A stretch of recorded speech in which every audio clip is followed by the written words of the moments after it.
पेश है इज़ूसा diamond jewellery उस नारी के लिए जिसकी सुंदरता है उसकी शक्ति में, जिसकी अच्छाई से रोशन होती है ये दुनिया, जिसके दिल से बहता प्यार का दरिया। इज़ूसा डिस्ट्रीब्यूटर के लिए संपर्क कीजिए।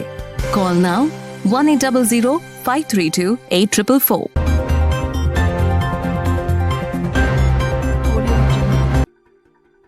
बहराइच जिले के तहसील मिहींपुरवा के मिहींपुरवा कस्बे में स्थित मोदी अतिथि भवन में मीडिया वेलफेयर एसोसिएशन के सहयोग से रविवार की रात अंतर्राष्ट्रीय जलवायु सेना कवि सम्मेलन एवं मुशायरे का आयोजन किया जा रहा था। कोविड-19 की गाइडलाइन का पालन करते हुए मात्र 200 लोगों को सम्मिलित करते हुए कवि सम्मेलन किए जाने के संदर्भ में अवगत कराते हुए उपजिलाधिकारी मिहींपुरवा समेत तहसील के सभी अधिकारियों को कार्यक्रम में आमंत्रित भी किया गया था। कार्यक्रम के आयोजन से कुछ दूर पूर्व कुछ लोगों की ओर से अफवाह फैलाई गई कि कार्यक्रम में भारी भीड़ उमड़ने वाली है, जिसको लेकर प्रशासन ने कार्यक्रम के आयोजकों से तुरंत संपर्क करते हुए कार्यक्रम को स्थगित कर बाद में कराने का आग्रह किया। प्रशासन के आग्रह पर आयोजकों ने कार्यक्रम को स्थगित कर दिया। कवि सम्मेलन प्रारंभ होने से कुछ देर पूर्व निरस्त हो जाने पर साहित्य प्रेमियों में काफी निराशा उत्पन्न हो गई। कार्यक्रम में बतौर अतिथि पहुंचे कवि एवं शायरों ने साहित्य प्रेमियों की निराशा को समझते हुए अपनी ओर से जनपद बहराइच के मोहल्ला नाजिरपुरा में आयोजकों को ही मुख्य अतिथि बनाकर मीडिया वेलफेयर एसोसिएशन कवि सम्मेलन का आयोजन कर डाला। अन्य जनपद से आए कवियों की ओर से आयोजित मीडिया वेलफेयर एसोसिएशन कवि सम्मेलन के मुख्य अतिथि राष्ट्रीय जलवायु सेना के जिला प्रमुख एवं वरिष्ठ पत्रकार एम रशीद रहे तथा कवि सम्मेलन की अध्यक्षता वरिष्ठ कवि व शायर असर बहराइची ने की।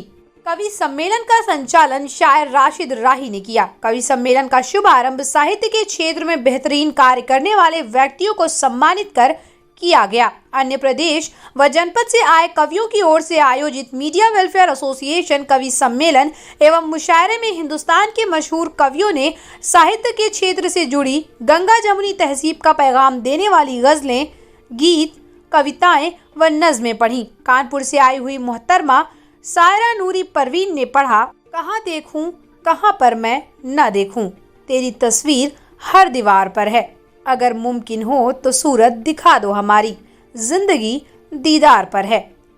बिहार के छपरा जिले से आए शायर अजीम ने पढ़ा, इश्क की राह में जो शख्स सफर में होगा उसका हर लम्हा मुसीबत के भंवर में होगा।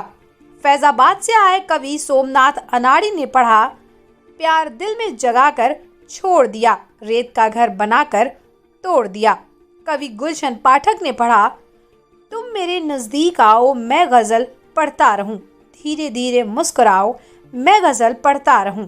शायर नाजिम बहराइची ने पढ़ा, ख्वाब आँखों में जो सजा लेते हम भी कुछ देर मुस्कुरा लेते। मशहूर शायर असर बहराइची ने पढ़ा, मुस्कुरा के फरेब खाया है उसने तीरे नज़र चलाया है। इस दौरान काविश रुदौली, विकास बौखल, राशिद राही, मोहम्मद रशीद ने भी अपना कलाम पढ़ा। इस दौरान कवि सम्मेलन में कानपुर, फैजाबाद, बिहार, छत्तीसगढ़, रुदौली, बाराबंकी, बहराइच से आने वाले कवि व शायर भी शामिल हुए।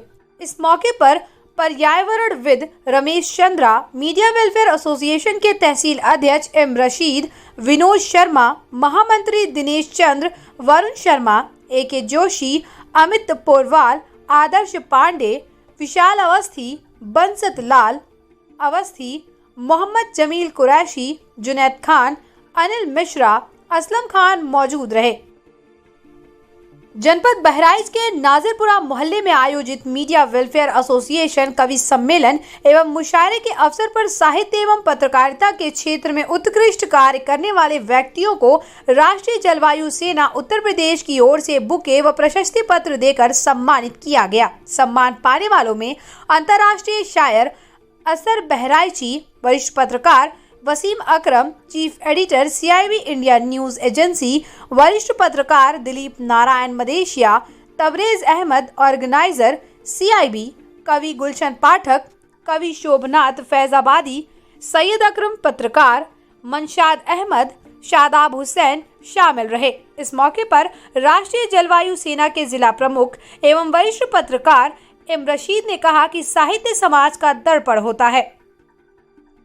इस दर्पण में समाज अपने को देखकर खुद को संवारता है। उन्होंने कहा कि मिहींपुरवा में हम लोग लगातार साहित्यिक कार्यक्रम कराकर साहित्यिक क्षेत्र में काम करते रहते हैं। कार्यक्रम के माध्यम से साहित्यिक क्षेत्र में उत्कृष्ट कार्य करने वालों को सम्मानित कर उनका हौसला बढ़ाया जाता रहा है।